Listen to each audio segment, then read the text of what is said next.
नमस्कार मंडळी, पंढरपूर लाईव्ह मध्ये मी भगवान वानखेडे आपलं सहर्ष स्वागत करतो।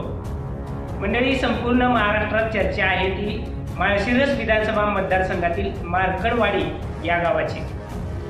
मार्कडवाडी या गावातील ग्रामस्थांनी ईव्हीएम मशीनवर संशय व्यक्त करत बॅलेट पेपरवर पुन्हा एकदा मतदान चाचणी घेण्याचा निर्णय या गावातील ग्रामस्थांनी घेतला।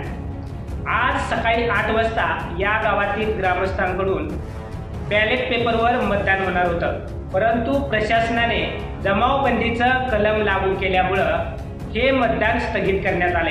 राष्ट्रवादी काँग्रेस शरदचंद्र पवार गटाचे नवनिर्वाचित आमदार उत्तमराव जानकर यांनी या ठिकाणी मध्यस्थी करून ही मतदान प्रक्रिया थांबवली आणि यानंतर त्यांनी माध्यमांशी संवाद साधत नेमकं काय काय घडलं आणि पुढे काय करणार आहे याबाबत स्पष्टीकरण दिले।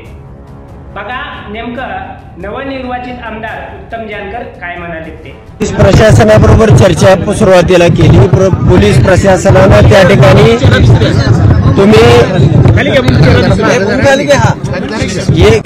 एक बी मतदान पोल केलं तर आम्ही हे साहित्य तुमचं मतपत्रिका असतील मतपेट्या असतील आम्ही सगळं गुंडाळून घेऊन जाणार आहोत। तुमच्यावर सगळ्यावरती आम्ही गुन्हे दाखल करणार आहोत। आम्ही अगोदर 43 कलम पुकारलेला आहे।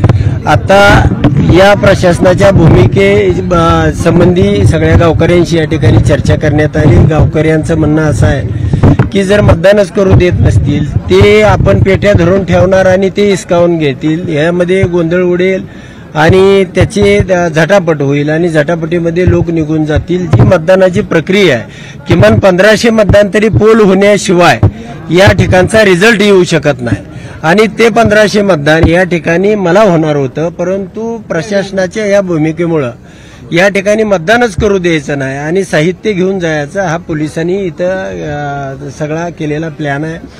त्यामुळं आम्ही या ठिकाणी थांबण्याचा गावकऱ्याबरोबर चर्चा केल्यानंतर निर्णय घेतलेला आहे। आम्ही येणाऱ्या 8 दिवसामध्ये प्रांत कार्यालय असेल किंवा अजून जिथं सुयोग्य न्याय मागण्याचं ठिकाण असेल त्या ठिकाणी ताकदीनं एक 25 ते 50 हजार लोकांचा या तालुक्यातला जो आक्रोश आहे हे निवडणूक आयोगापर्यंत या न्यायव्यवस्थेपर्यंत या सरकारपर्यंत पोहोचवण्याचा ताकदीनं प्रयत्न करू आणि यामध्ये मात्र न्याय मिळाल्याशिवाय हा उत्तमराव जानकर थांबणार नाही एवढंच मीडियाच्या माध्यमातून तुम्हाला सांगतो। या गावामध्ये जे मतदान झालंय ते 1400 मतदान मला आणि 502 मतदान हे समोरच्या उमेदवाराला झालेलं आहे। मी त्याची सगळी प्रक्रिया पूर्णपणे या तालुक्यातला अभ्यास केलेला आहे आणि असं असताना त्याला 1003 म्हणजे दुप्पट मतं दाखवलेले आहेत। म्हणजे त्याची ती सिस्टीमच होती की दुप्पट मतं कशा पद्धतीने ट्रान्सफर करायची आणि म्हणून त्या ठिकाणी आम्हाला ही पडताळणी करायची होती। या गावाचा आक्रोश होता, या गावाला बघायचं होतं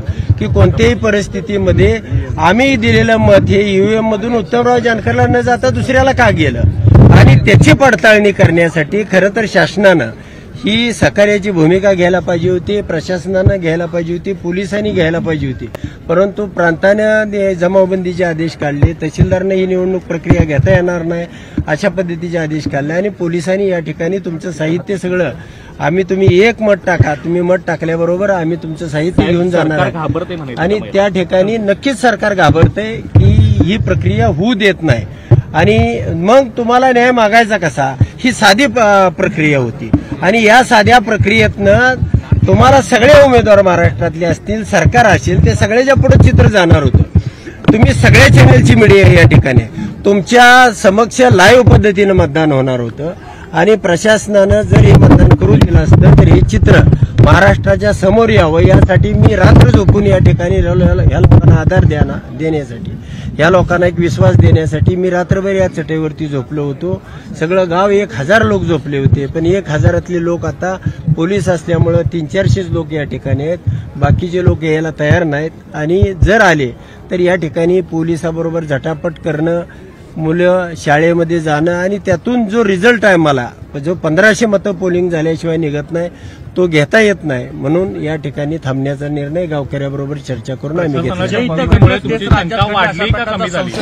नक्कीच जे इथं घडलं तेच राज्यामध्ये घडलेलं आहे आणि इथं सुद्धा एक मत बीजेपीला गेल्याशिवाय दुसरं मत ट्रान्सफर होत नव्हतं, त्यामुळे त्यांना 54,000 मतं पडली की 1,08,000 झाली त्याची म्हणजे प्रत्येक मताला म्हणजे एकाच एक असा फॉर्म्युला या ठिकाणी होता आणि म्हणून त्यांनी अशा पद्धतीनं या ठिकाणी जो विरोध केला, जी जाणीवपूर्वक या ठिकाणी मतदानाची पडताळणी करू दिली नाही, अशीच याच गावात नाही, मी 10 गावामध्ये जरी अशा पद्धतीनं आपण बूथ लावले आणि साधी प्रक्रिया आहे, सोपी प्रक्रिया आहे, गाव स्वखर्चानं करतंय, त्याच्यामध्ये काय कोणाला शासनाचा खर्च आहे, कुठं पोलीस प्रशासन आम्ही मागतोय, बंदोबस्त मागतोय, असं काहीही नव्हतं.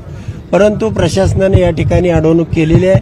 निश्चितपणानं न्याय हा कोणत्याही परिस्थितीत उत्तमराव जानकर न्याय मिळवल्याशिवाय राहणार. तुम्ही मोठ्या प्रमाणात आरोप करता की अशा प्रकारे मतं ट्रान्सफर झाले, काय पुरावे आहेत जानकरांकडे? ते मी तुम्हाला एक 15 ते 20 दिवसानंतर 100% दाखवणार आहे आणि ते लाईव्ह पद्धतीनं दाखवले जातील.